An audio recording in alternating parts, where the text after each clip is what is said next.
of course, I have to do ladies first. So, Zulay, you are gorgeous, absolutely stunning, and we got a chance to be introduced to you through seeing you in a bunch of Tyler Perry projects. Yes. We've seen you in the Single Moms Club, and we get to see you now on television, If Loving You Is Wrong. So kind of talk to us a little bit about how the project Meet the Blacks came to your desk and why you decided to take on the project and play this character, Lorena.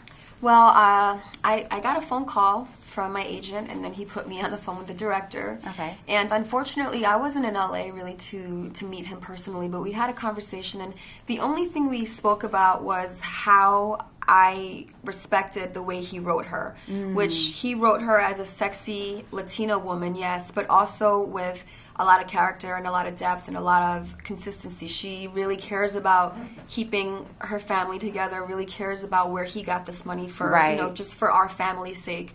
And I appreciated that because it didn't have to be written that way. It could have been more stereotypical and more degrading.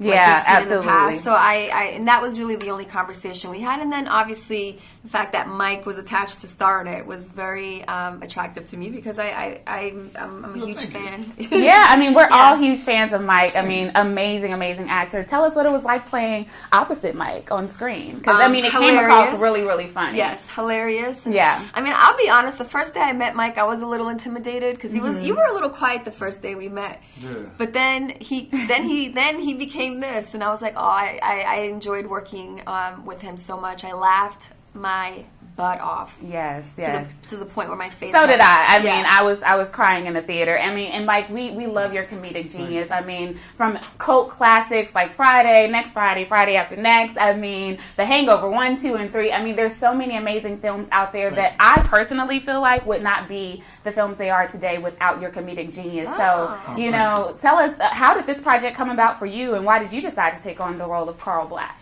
Well, Deon Taylor brought it to my attention and said, "Hey, Mike, I got a film for you." I said, "Oh, yeah, that's cool." He said, "You get a chance to star in it." I said, "Oh, yeah, that's cool." And then he said, "Hey, let's do it." I said, "Hey, that's cool. How much money you gonna pay me?" Right. And he said, "That's what I wanted to talk to you about." But I think it was a great decision to do a film like this because it has so many great comedians in it. Right. And there's a mixture, too. Yeah. I mean, we've got you guys in there. We've got you and Michael Blackson, together on screen. I was crying. But then we get to see, the King Batch and, these new artists that are coming out. And with the entertainment industry currently, constantly evolving and all that, what was it like to kind of mix the generations and kind of bring something new to this parody? It's cool. It's making it fresh. It's making it beautiful. We got beautiful Zulay in it. We got Brisha Webb. Yeah, she's dope. And then you go from Lil them. Duval and, you go from them to Mike Tyson. Right. It's like, but there's, like you said, a lot of generational. Charlie Murphy. I mean, there's so many amazing comedians in there. And we get to see both of you guys on TV as well. Survivor's Remorse, which I love. I'm a fan of the show. And then also with the Tyler Perry. So, how different was it to kind of switch off those gears from doing what you're doing both right now with TV and coming back and doing a film? It was refreshing for me because this is a completely different.